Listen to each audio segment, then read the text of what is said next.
one of the best things that I found here in New Zealand, the opportunities of work and studying.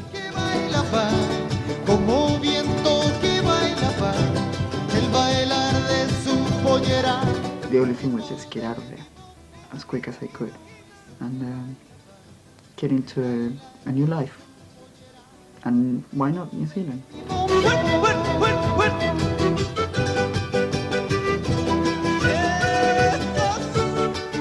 You imagine only 2,000 people and we make that much noise, so you imagine if we have another 5 or 6, the whole country will be different.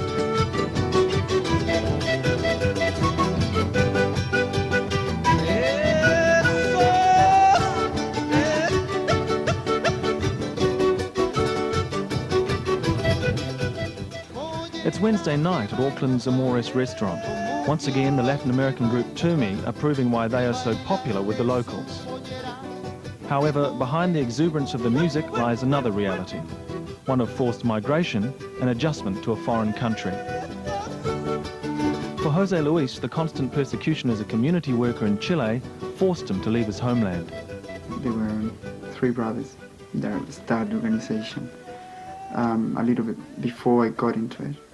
2 of them got shot in the street. But after that, the constant molestation, sometimes stopping us on the street and, you know, sometimes taking a couple, putting into a car and beating them up or telling them to stop. And what we really did was nothing out of this world, to be honest. I mean, I could show you, but basically were through murals, paintings, and community work. We're talking about a dictatorship of like 18 years, I think. So they got really used to use the power, to get the power, and they did anything that they want with it. When they finally got their opportunities to leave, there came the sudden realization they knew little about their future home. Well, when we read on the books about New Zealand, the population was, I remember, was about 3 million people, and there were 8 million of ships in New Zealand. We never thought that we were going to find a city with lots of buildings. I knew what it was. I knew, you know, that it was in the middle of the Pacific. In those days, I would still think that Auckland was the capital. I knew almost nothing. The only thing I had heard was of a product that used to come here. Anchor milk that used to come to Peru. In the advertisement, a big mountain would appear with the Anchor Milk logo. That's all we would hear. I was really scared because there were nobody in the airport when I got here. I didn't have much money in my pocket, so I didn't speak the language. I had to think, you know, what to do. I didn't know how to ask for a taxi or how far was the place where I was going to go to, and if I have enough money to pay for it. Yeah. Como si fuera otro planeta. It's as if it were another planet, because I've never been to another country apart from Chile. Helping new arrivals make the adjustment to the New Zealand lifestyle is Esteban Espinosa. A political refugee of 23 years, he has recently established the first Latin American society in Onehunga, La Casa Latina. Because a lot of our people don't like the first impressions of New Zealand, not the country, not the nature of the country, the people. It's the lifestyle. You see, now in our continent, our people go into the street and stay there for 5 minutes, and people will talk to you in the street, and you will see people walking day and night and partying and people screaming from one side of the street to another and, you know, asking for things from your neighbor. And there is a community type of feeling in the streets, and that's how people live. And this is a comment that I keep on hearing from newcomers, saying, you know, what's wrong? Why people are like that, and so on. And it takes a little bit of adjusting to get into the routine of New Zealand, because New Zealand has a particular way. We can't change it. In many ways, we have to not just learn to be part of it, but also to make it a little bit richer by adding some of the spices that we have with us.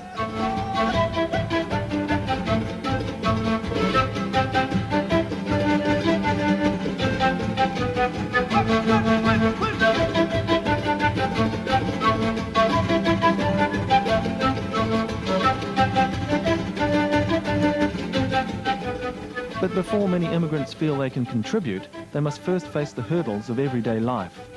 I was really worried about my accent, and I really worried about the way that I talk. I suppose I still am a little bit, but I kind of break that barrier. I thought, well, this is me, and if I got an accent, it's because I'm not a New Zealander or I'm not an English speaker person, but that's it. Then the culture again. I mean, I adapt to this new way to see things, but it was a shock in the beginning. I couldn't understand things like kids really getting out of the house, like in the age of 16 and forget about the family, or adults forgetting about the elders. La cosa un poco difícil que es para mí. The thing that's most difficult for me is to be so far from my family. It's something that one feels in one's heart. The feeling for family that I don't have here. I have great friends, a good family, but one feels for one's family there. It's very hard for me and my family. For those affected by the loss of family and friends, traditional music can be a way of compensating and meeting new people. This young boy who someone introduced to me and in a nightclub or something, he was carrying this little flute. And they told me, this boy played the flute, and why don't you put in the band?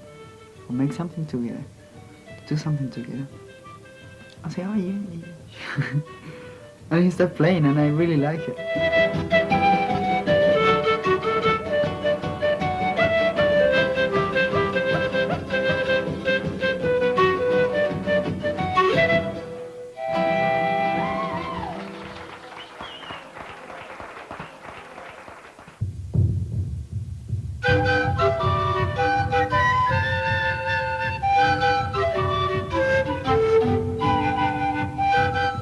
Traditional Andean music is the indigenous music of South America, an expression of the sophisticated Incan civilization before it was decimated by the Spanish conquistadors in the early 16th century.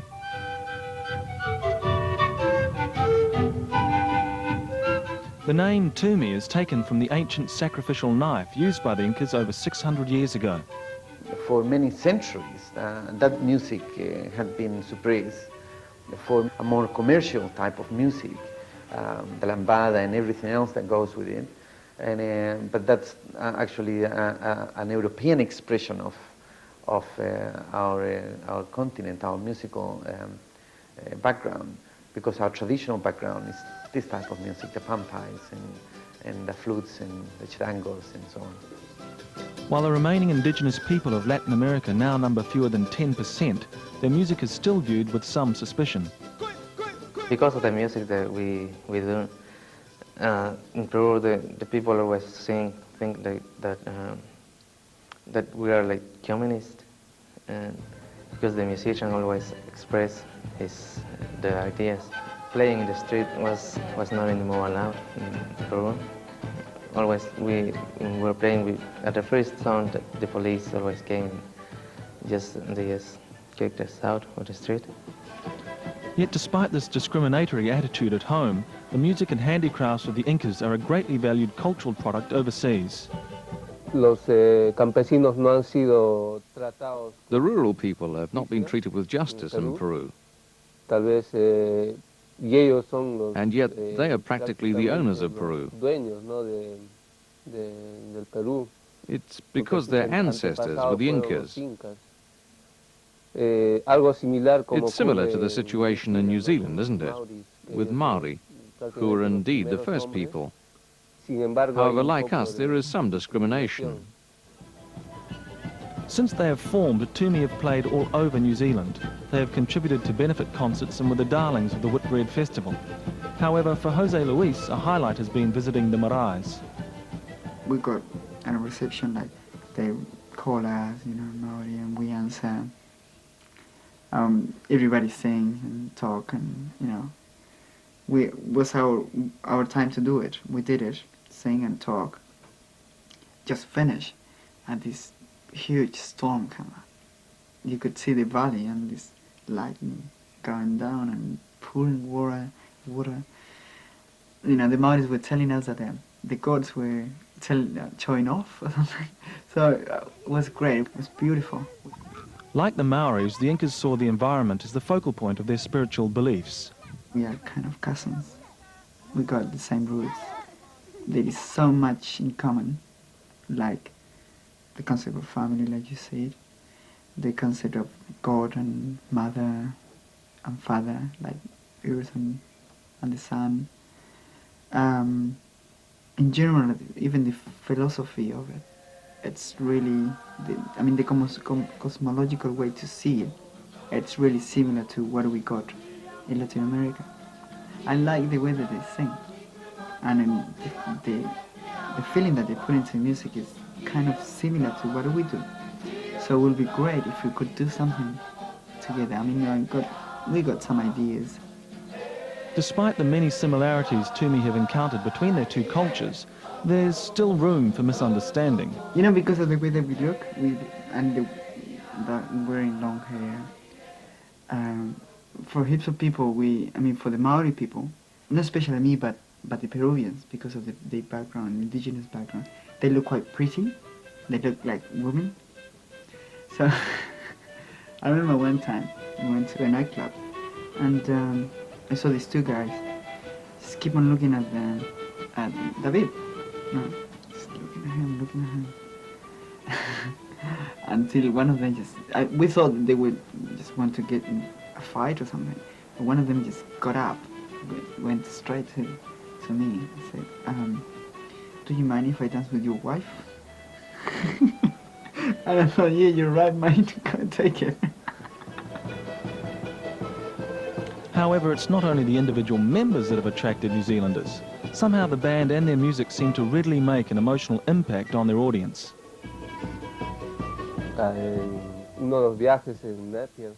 During a trip to Napier, when we were playing music, there was an elderly man who was crying.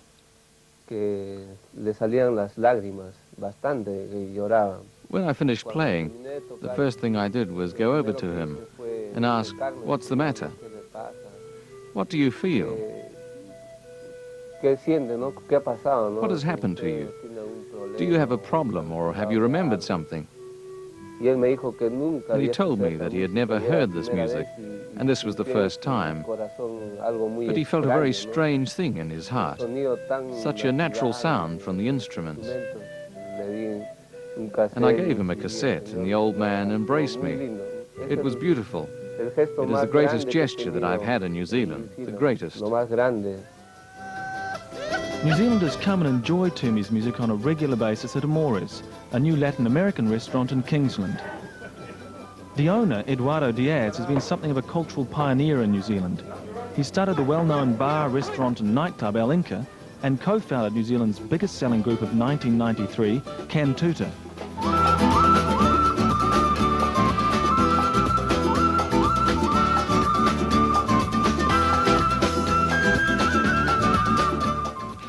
Cantuta were the first group to bring the traditional Andean sound to New Zealand. While they have now moved away from the traditional style, it's never far away. I like Tumi because one of the first styles of music that I learned was indigenous music. Some people call it Inca rock, some people call it Andean music, and I call it just traditional. Tumi and their music has a very special place for me in my heart, not just in my restaurant, but in my heart.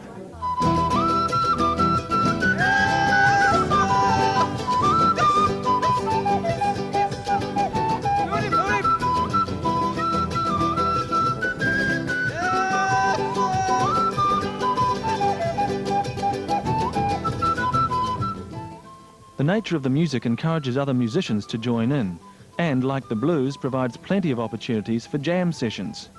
When we get hot and playing the music, he just can't help it, I think, and he enjoys doing it.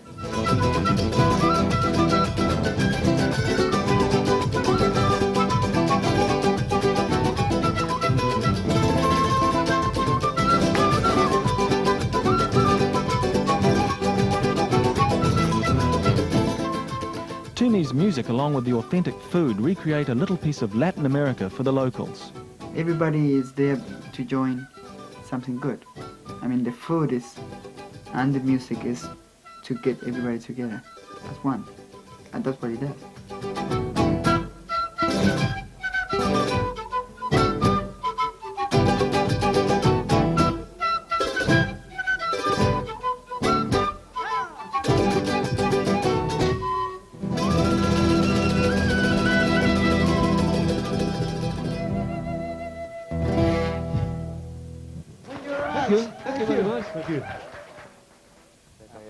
Tumi's two new members have recently arrived from Peru.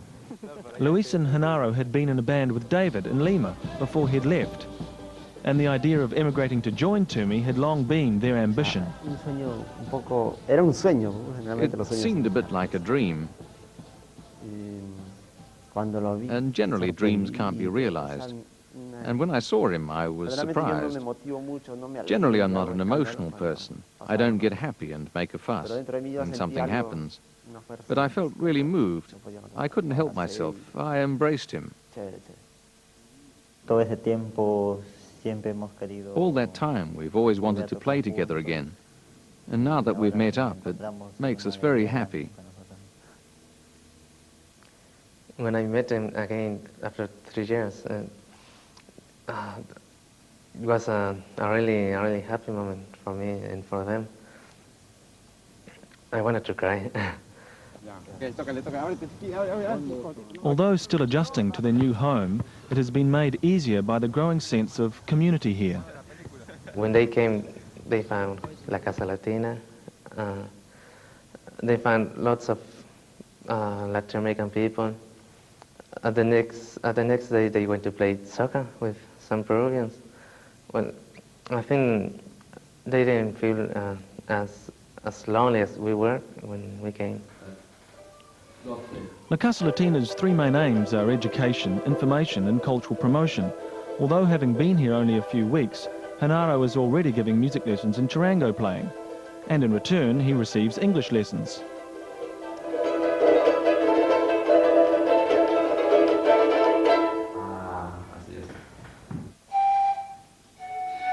For David, teaching the next generation of Latin American children the musical moves of their ancestors has hatched a desire to form the world's shortest band. A few weeks ago, I started teaching some Latin American children, and well, I just liked it. They seem to have lots of interest in the music. I think I'm going to form a little band here. It's important to teach my son traditional music, because I think that if he is far away from his country, from Peru, I think that he must keep his culture. Indeed, to develop in this country, acquire its customs, but also not to forget something of our culture, something that is in his blood as well. For the new members of Tumi, the first public performance will be at La Casa Latina. While they have been constantly rehearsing, they are still a little nervous. Our first show with Gilberto in Greece is going to be at Pequeña on the 29th. I think they're feeling a bit nervous, and me too, because I haven't performed with them for a very long time. And now I'm going to see how they respond.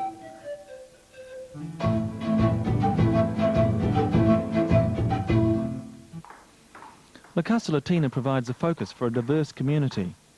Although linked by a common language, the residents come from 18 different countries with a rich variety of backgrounds.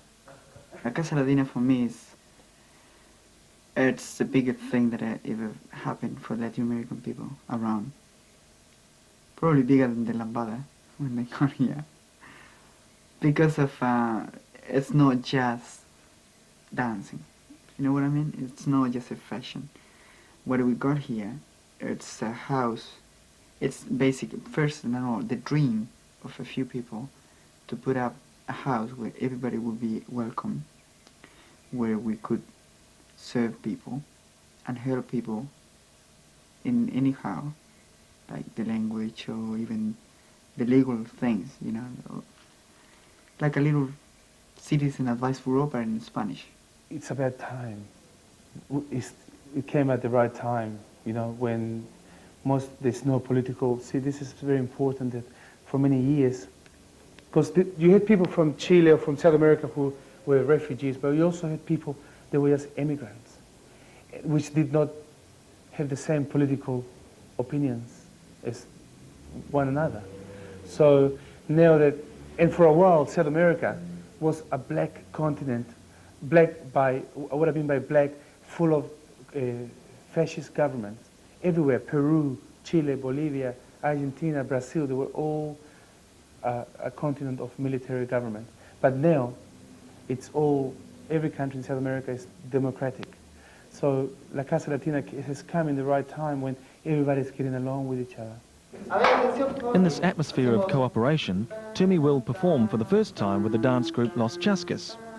Under the direction of Jose Luis, the group has been rehearsing the traditional Bolivian dance, sicuris. Can you imagine? It will be the first time.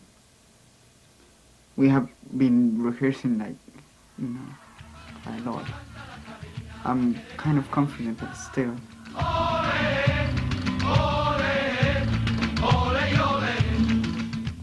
It's La Peña night and the flamenco dancers are in full swing. They're just one of the many acts planned for this celebration of Spanish-speaking cultures.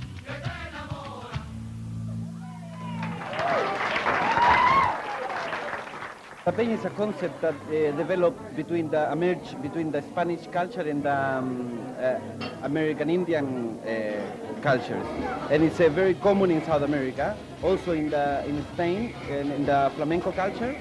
Sort of like a night where the singers and the artists and the dancers get together, and it's the way where the new artists are found.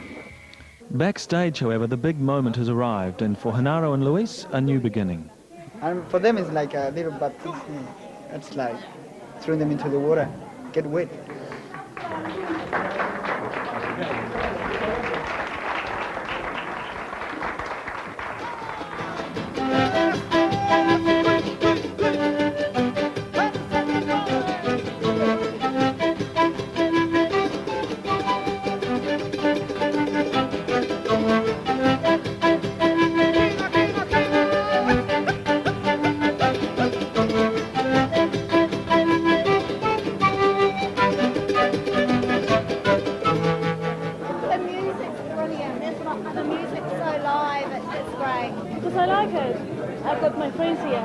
Me gusta la peña.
Who's your favourite band? Tumi? Michael Jackson.